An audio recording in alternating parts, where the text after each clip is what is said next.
bismillaahi raxmaani raxiim wacan oo wanaagsan daawadayaal saaxiibayaal meel kastoo aad joogtaan kusoo dhowaada barnaamijka falanqaynta caalamka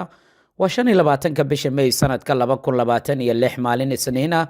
qaybtan waxaan kugula wadaagi doonaa wararkii ugu dambeeyay gobolka Lubnaan wararka cusub ee kasoo kordhaya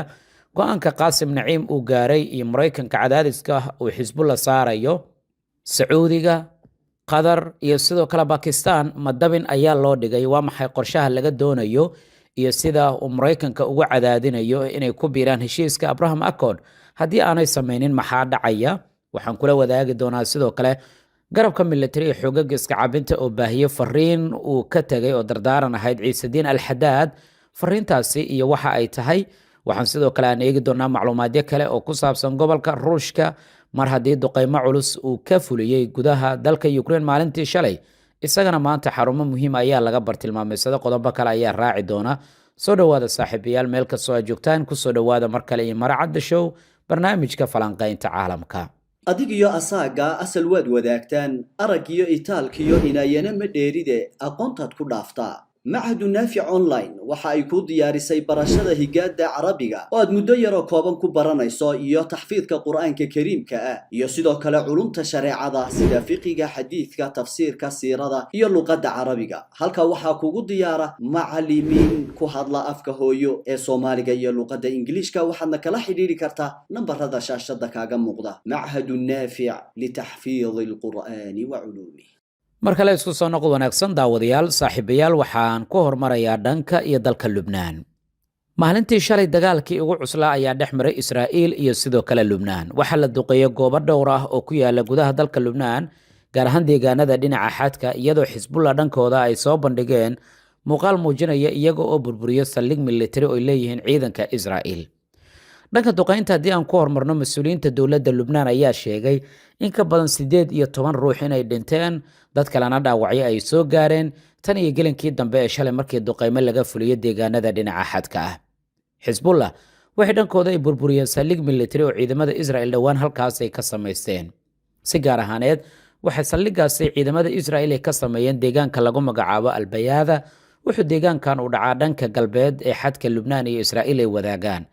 muuqaal telefishinka Al Jazeera uu baahiyay ayaa muujinaya diyaarad daroonis ah oo lagu bartilmaameysaday noocyada kala duwan ee hubka gaadiidka dagaalka iyo goob ay fariisimo ka dhigteen ciidamada Israa'iil isla markaana ay burburiyeen muuqaalka muddo 8 daqiiqo ayuu soconayaa waxaana ka soo muuqanaysa diyaaradda daroon ee isqarxinaysa ee xisbiga ay adeegsanayeen muddooyinkii ugu dambeeyay waliba waxaa la sheegay diyaaraddan in ay burburisay dhowr taangi oo ciidamada Israa'iil ay geeyeen deegaanada xadka ah si gaar ahaan saldhigaani cusub oo dhawaan la dhisay Xisbullah waxay soo bandhigeen sidoo kale muuqaal muujinaya iyaga oo askar ka tirsan ciidamada Israa'iil goob ay ku sugnaayeen ku qarxiyay diyaaradda dronista ah ee FPV-da loo yaqaano ama isqarxin karaysa taas oo aan hore macluumaad kaga diyaarinay muuqaalada ugu badan xisbiga waxa ay duubeen muddo 3 maalin ka hor ah halka qaarkoodna la sheegay inay ahaayeen kuwa xilli hore ay duubeen inkastoo muuqaaladaas ay ka soo muuqanayaan burburka goobo kala duwan haddana waxa ugu muhiimsanaa saldhigan oo Israa'iil dhawaan ay sameysay oo gabi ahaan la baabi'iyay waxa warbaahinta la hadlay Qaasim Naciim hogaanka ugu sarreeya ee Xisbullah wuxuu si cad u sheegay marnaba inaysan ogolaan doonin in hubka ay dhigaan xogayaha Xisbullah General Qaasim Naciim waxa uu sheegay mas'uuliyiinta dowladda Lubnaan inay cadaadis ay ku saarayaan xisbiga gabi ahaan in hubka laga dhigo isagana waxa uu yiri taasi marnaba ma ogolaan doono xisbiga waxa lagu cadaadinayaa hubka dhigidaasi si ay gabi ahaan isugu dhiibaan ee dhanka iyo dowladda amniga guud ahaan ee dalkaasi Lubnaan ay dowladda ay gacanta ay ku hayso iyagana waxaad moodaa taageeradooda inay helayeen hubka noocyadiisa kala duwan ay soo saareen muddadii wada hadalka iyaga oo tan iyo bishii la soo dhaafay fuliyay duqeyntii ugu cuslayd sidoo kalena waxa jiray tan iyo sanadkii la soo dhaafay heshiis xabad joojin ah inkastoo Israa'iil heshiiskaasi dhowr jeer ay ku xadgudubtay oo duqeymo laga fuliyay meelo badan oo ka tirsan gudaha dalka Lubnaan Washington waxay ku eedeynaysaa Xisbullah inay doonayso Lubnaan yacni wadada burburka inay ku jiido haddii ay sii dagaalanto maxaa yeelay dagaalkaasi wuxuu horseedi doonaa baa la yiri in gabi ahaan Lubnaan la baabi'iyo sidaas waxa lagu leeyahay qoraal ka soo baxay wasaaradda gaashaandhigga ee dowladda Mareykanka qoraalkan oo maalintii shalay la soo saaray ayaa waxa lagu yiri Xisbullah iyaga ayaa ka dambeeya xadgudubyada heshiiska xabad joojinta sidoo kale iyaga ayaa doonaya in dowladda Lubnaan ay ku jiidaan dagaalka si gebi ahaanba dalkaasi lubnaan loo burburiyo, haddii kale waa inay ogolaadaan hubka dhigidda iyo inay aqbalaan heshiis lala gaaro dhanka iyo Israel si dagaalka gebi ahaan loo soo gabagabeeyo. xaalad adag ayaa ka jirta dhanka Lubnaan. Qaasim Naciimna waxa uu leeyahay haddii dagaalada ay sii wado Israel, annagana waan dagaalami doonaa, waxaana difaaci doonaa deegaanadeenna. waan arki doonaa macluumaadkan iyo waxyaabaha ka soo kordha insha Allah. iyadoo saacadihii ugu dambeeyey ay soo baxayeen dadaal badan oo dowladaha Bakistan, Qatar iyo Turkiga ay sameeyeen, iyo xitaa dowladda Sacuudiga, dadaalkaas oo la doonayo in xal loogu helo dagaalka Mareykanka iyo Iiraan, ayaa xubin ka tirsan xisbiga Jamhuuriga weliba si weyn ugu dhow madaxweyne Donald Trump waxa uu fariin hanjabaad ah oo u jeediyay dowladaha Sacuudiga, Qatar iyo Bakistan. tanima waxay ka dhigan tahay in dabinkii khiyaanada ay ku dhaceen dowladahani, mise xildhibaankan Jamhuuriga ah wuxuu doonayaa in dowladahan ay ogolaadaan dalabaadka Mareykanka iyo sidoo kale Israel. aan kula wadaago macluumaadkan oo warbaahinta Russia Today ay daabacday. senatarka Ameerikaanka ee ka tirsan xisbiga Jamhuuriga Lindsey Graham, si weynna ugu dhow madaxweynaha dowladda Mareykanka, ayaa waxa uu sheegay in Sacuudiga iyo dalalka kale hadda ay wajihi doonaan cawaaqib aad u daran haddii aysan ku biiran heshiiska Abraham Accord ee caadiyeynta xiriirka Israel iyo dowladaha Carabta. haddii la gaaro heshiiska wadahadallada Mareykanka iyo sidoo kale dowladda Iiraan, isagoo dareemaya marka dowladahan inay kaalin weyn ay ciyaareen saacadihii ugu dambeeyey, waxa uu ka dhaadhicinayaa ama uu ku cadaadinayaa madaxweyne Trump in dowladahan la yiraahdo waa inaad ku biirtaan heshiiska Abraham Accord, annagana waxaan ogolaanaynaa soo jeedintiina ah in Iiraan lala heshiiyo. qoraal ayuu soo dhigay bartiisa Twitterka Graham, waxaana uu ku yiri haddii xulafadeena Carbeed iyo dowladaha Islaamka ee dhanka gobolka natiijada wadahadalladan lagu soo afjaraya khilaafka dowladda Iiraan ay ku guuleystaan, waa inay ogolaadaan inay ku biiraan heshiiska Abraham Accord. markaasi heshiiskan wuxuu noqon doonaa mid ka mid ah heshiisyada ugu muhiimsan uguna saameynta badan taariikhda Bariga Dhexe. ninkan waxa uu aad ugu ololeeyaa Israel, wuxuu sidoo kale cadaadis u saaraa madaxweynaha dowladda Mareykanka si mar walba dagaalka loogu laabto.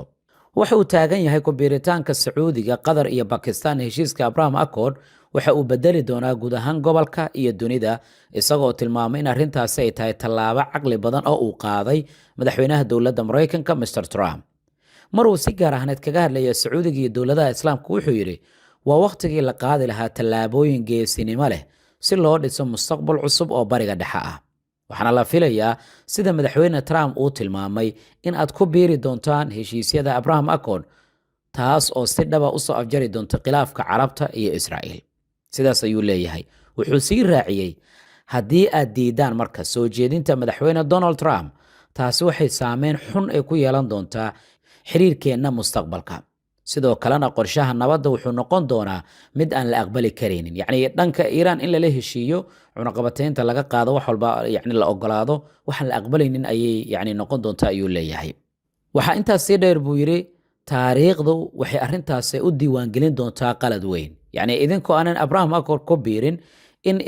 madaxweyne Trump uu ogolaado Iiraan in lala heshiiyo, cunaqabatayntana laga qaado, taariikhda sida ayay u diiwaangelin doontaa buu yidhi. qoraalkiisa wuxuu ku soo gabagabeeyey madaxweyne Donald Trump, waxaan leeyahay ku adkayso sidii loo gaari lahaa heshiis wanaagsan oo lala galo Iiraan.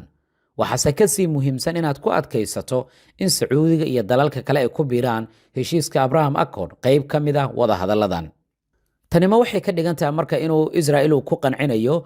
dagaalkii iyo ahdaaftii aad doonaysay inaad yacni rasaasta ama dagaalka lagu keeno, maadaama la gaari waayey. dhinaca kale dowlado badan ayaa heshiis soo geli doona, adigana waa inaad ogolaataa oo aad ka tanaasushaa. mar kale waxaa suuragal ah in dagaalka dib loogu laaban karo. marka waxaa la isweydiinayaa sheekadu ma waxay noqon doontaa khiyaano, mise waxay noqon doontaa arrin ay si weyn ay kaga fiirsadaan dowladahan. mar kale ayaan leeyahay buu yidhi tani waa soo jeedin aad u wanaagsan oo ka timid madaxweyne Trump, lana doonayo inuu ka dhabeeyo sidii heshiiska Abraham Accord loo ballaarin lahaa. heshiiskan wuxuu soo bilowday sanadkii 2020. dhinaca kalena madaxweyne Trump ayaa waxaa lagu warramayaa telefoonka inuu kula hadlay ra'iisul wasaare Netanyahu, isla markaana uu dhegtiisa ku dhibciyey inuu yidhi marnaba ma saxiixi doono heshiiska madambaysa kaas oo aanan ogolaanaynin dowladda Iiraan in gebi ahaanba laga wareejiyo barnaamijkeeda uraniumta ee la bacrimiyey. telefishinka RT ee dalka ruushka ayaa baahinaya macluumaadkan isagoo sheegay madaxweyne Trump iyo ra'iisul wasaare Netanyahu saacadii ugu dambeeyay inay telefoonka ku wada hadleen isla markaana loo ballan qaaday heshiiskaas inuusan madaxweyne Trump saxiixi doonin iyadoo danta Israa'iil aysan ku jirin. Netanyahu ayaa si weyn uga soo horjeeda heshiis waqti xaadirkan la gaaro waxaana uu doonayaa dagaalka in dib loogu laabto iyada oo Mareykanka iyo dowlado kalena ay ka soo horjeedaan dib ugu laabashada dagaalkaasi. waan arki doonaa qodobkan waxyaabaha ka soo kordha barnaamijyadeena kale ayaan kugula wadaagi doonaa insha Allah. garabka militariga xoogagga iska caabinta ee Xamaas ayaa waxay daabaceen fariin uu horey u qoray taliyihii ciidamada guud ee Ciisadiin al-Qassam oo lagu magacaabo Ciisadiin al-Haddad ka hor inta uusan ku shahiidin duqeyntii ugu dambeysay ka dhacday magaalada Gaza. fariintan oo lagu baahiyay kanaalka Telegramka ee garabka militariga xoogagga iska caabinta ayaa al-Haddad waxa uu ku muujiyay murugo weyn oo uu ka qabo waxa uu ku tilmaamay in fagaarayaasha islaamka iyo kuwa caalamkaba aan si toos ah loogu garab istaagin shacabka magaalada Gaza isagoo sheegay in muddo 2 sano ah dagaal aad u adag lagu hayo shacabka magaalada Gaza la go'doomiyay la gaajeysiiyay sidoo kalena dilal ay ka dhacayeen marinka magaalada waxa intaas uu ku daray marka in wixii dhacay muddadaasi aysan gaarsiisanayn heerka iyo saameynta dhacdadii 7 Oktoobar yacni dhibaatadii Israa'iil loo geystay waxa ka badan dadka shacabka ee reer Gaza dhibaatada loo geystay sidoo kalena aysan la jaan qaadi karin baaxadda xasuuqa iyo burburka magaalada Gaza waxaana uu caalamka iyo dowladaha islaamka uu ku tilmaamay fariintiisa marka la eego in gabi ahaanba ay dayaceen shacabka magaalada Gaza. si kastaba haatee fariintiisa al-Haddad waxa uu ku sheegay in kastoo ay jiraan niyad jab iyo taageero la'aan ba'an oo dadka reer Gaza ay la kulmeen haddana inaysan quusan doonin oo ay sii dagaalami doonaan. waxa uu yiri inkastoo dhammaan dhanka dacaayadda warbaahinta iyo niyad jabba uu jiro haddana ma quusan doono waan sii wadi doonaa dadaalkayaga iyo dagaalkeenna waxaana garaaci doonaa albaab kasta si aan u helno taageero. fariintaasi ayaa muddo kadib la baahiyay sida telefishinka Al Jazeera uu baahinaya maanta. dhaqdhaqaaqa xoogagga iska caabinta ee Xamaas ayaa 16 bishan aan ku guda jirno ku dhawaaqay inuu shahiiday Ciisadiin al-Haddad kadib markii uu ku dhintay duqeynta diyaaradaha dagaalka Israa'iil ay ka fuliyeen magaalada Gaza. Xamaas waxay sheegeen al-Haddad inuu ku geeriyooday weerarka isaga iyo xaaskiisa Suhayb gabadhiisa iyo sidoo kale dad kale oo rayd ahaa oo goobta ku sugnaa. xilligaas ayaana la sheegay inuu qoyskiisa uu soo booqanayay. bayaan Xamaas ay soo saartay ayaa lagu sheegay al-Haddad inuu ahaa hogaamiye muddo dheer ku soo jiray halganka ururka isla markaana uu ku sugnaa furumaha dagaalka daqiiqadii ugu dambeeyay ee noloshiisa. haddaba yuu ahaa wuxuu al-Haddad ku biiray xoogagga iska caabinta tan iyo sanadkii 1987 wuxuu ka soo qabtay jagooyin kala duwan ilaa uu soo noqday taliyaha guud ee ciidamada Ciisadiin al-Qassam. waxa uu door weyn ku lahaa qorsheynta fulinta howlgallo aad u badan oo ka dhana Israa'iil. wuxuu sidoo kale uu ka mid ahaa dadkii hormuudka u ahaa dhismaha iyo horumarinta hay'adaha amni ee Al-Majdi oo ka shaqeysa dabagalka iyo qabashada dadka lagu tuhmo inay la shaqeynayaan sirdoonka Israa'iil ee ku sugan gudaha magaalada Gaza.